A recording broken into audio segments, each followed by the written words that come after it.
It is a Monday evening here in Singapore, and there's something I want to share with you that has got to do with understanding yourself. And for me, every night for me, I have thinking time. And Mondays for me is usually thinking day. I typically allocate about 3 hours on average, give or take a little bit, to have thinking day. This entire session, it is so important that I quiet down my mind and I just stop. I stop moving. I stop moving around physically. I stop moving around mentally. Even inside my head, it's practice. So you have to stop yourself from running here and there, back and forth, and just calm your mind down. It's a very relaxing and enjoyable place for me to be. And in these 3 hours, when I'm perfectly still, I'm rethinking the entire design of my life. I'm rethinking the entire design of my paradigm. I am rethinking the entire design of how I think. There's one thing that you cannot escape, and that is what I like to call your inner stance.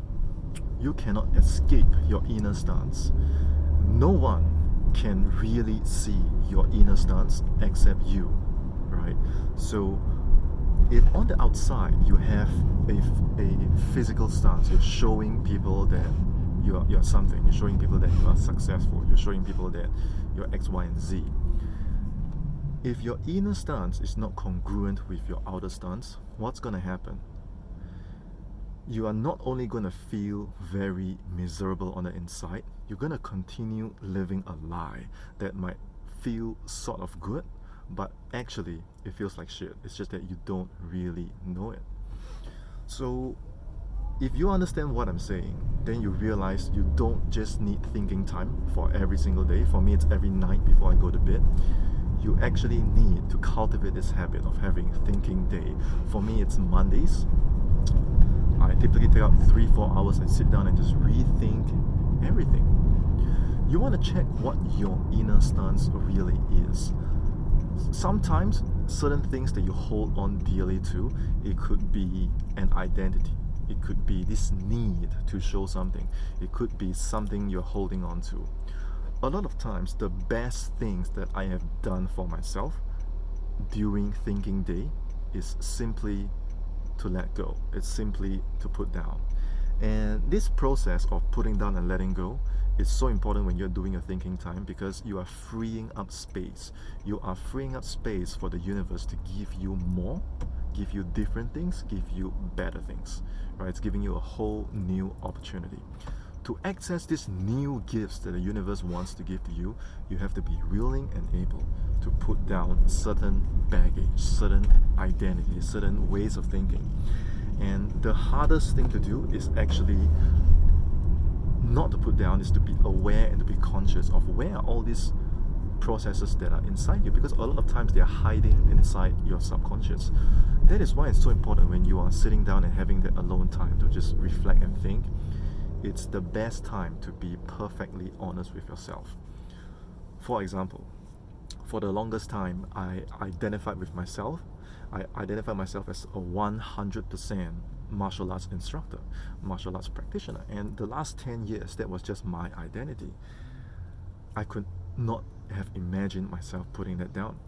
So when a high-income skill or high-income lifestyle came knocking on my door, I was like, there's no way I'm putting down Jeet Kune Do. There's no way I'm putting down my students. There's no way I'm putting down my martial arts business. Well, who would be crazy enough to do it? And guess what? I did it. I did it after rethinking and realized that now it is time to be 100% focused. I know nothing about high-income skill.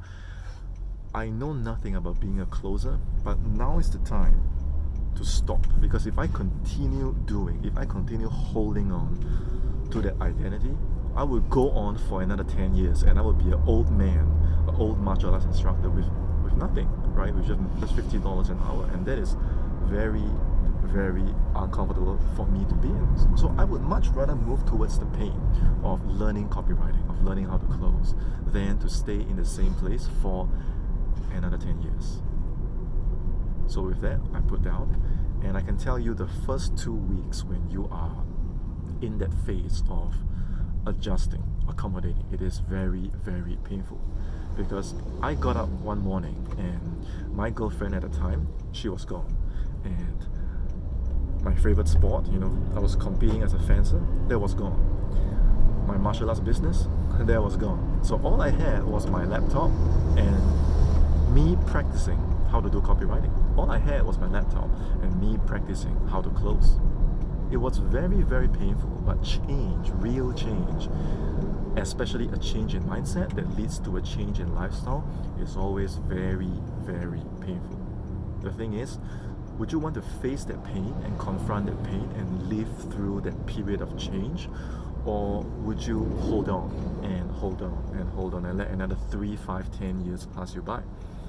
So when you're having thinking day, it is no joking matter, because most people don't even think. Most people don't even, much less, have thinking time. And even lesser people will have thinking day. For each moment that you think, and thinking is not mental activity, right? Where to go, what to eat, that is just mental activity. When you're really thinking, this kind of things happens to you. So don't mess with it. For most people, because they don't think, the weeks and the months and the years just pass. They just pass and they just pass. And before you know it, you've wasted a lot of time. With thinking day, things change so fast, because once you hit the understanding that, okay, I gotta put down my martial arts, I gotta put down my sport, I gotta put down this way of living that I've been so attached to for the longest period of my life. And it is not time. Time didn't change this. It was because I sat down and I wrote my thoughts out. I set goals. I sat down and I forced myself to have thinking time that this change happened. Time did not change it. It is the thinking in the thinking time that did the magic. So if you're watching this and you're thinking tomorrow you're gonna change, you're thinking tomorrow you're gonna have thinking time, it's most probably never gonna come. You need to start now, immediately, and understand that time does not change anything. It is the thinking in the thinking time that changes you. So by the time you have one session of thinking day, you have 1 month of thinking day, you have 3 months of thinking day, you go out again and you go back to your social circle and you meet your friends, you realize that they never really change, because nothing changed. And when they see you, they're going to be so shocked that, wow, I sense that something has changed. I sense that so much has changed. And they won't be able to understand it because they don't have the same habits as you. If you truly want change, then you need to develop the ability to consistently reflect, to consistently reinvent yourself, and to consistently realize what you want and need to be. So this is the power of thinking time. This is the power of thinking day. If you don't have the time to do thinking day, to have thinking time, then you need to start immediately. Okay, so don't wait for tomorrow. Immediately after this video ends, close your eyes and just start this journey of having this kind of inner dialogue with yourself. At the end of the day, no one can see what your inner stance is. No one can see what your inner stance is. So during these thinking sessions, during thinking day, thinking time, during these thinking sessions, what you want to create is your real inner stance. Okay, your real inner stance, and say, who am I inside really? What do I want to be? How do I want to realize myself? How do I want to actualize myself? How do I want to create and design a life that is congruent with this inner stance of mine? Because eventually, what is not congruent with this inner stance, it's not only are things not going to materialize, you're going to consistently choke your own growth. It's just not congruent. You're living a lie on the inside and you're putting a mask on the outside. Without that congruence, you find that things don't flow your way, right? You find that you're working harder and harder, but things are always choking, right? So take that time, build your inner stance, face your inner stance, be congruent with your inner stance, and then whatever techniques, causes, programs, whatever you want to do on the outside, that can come and match your inner stance, but it shouldn't be the other way around. If this video brought you the clarity and direction you needed, remember to like this video, subscribe to my channel, and hit the notification bell so every time I release a video on new thought, on understanding yourself, understanding your mind, you get notified. if you know of a friend that needs to hear this message, maybe you see some disconnection between who they really are and who they're trying to be, do them a favor, save them some time, tag them in the comments below, share them the link to this video, the URL. You never know whose life you could change when you take an action as small as this. I have fun making this video. Any comments, questions, feedback, send them my way. You can always write to me on Telegram at Sean Sena.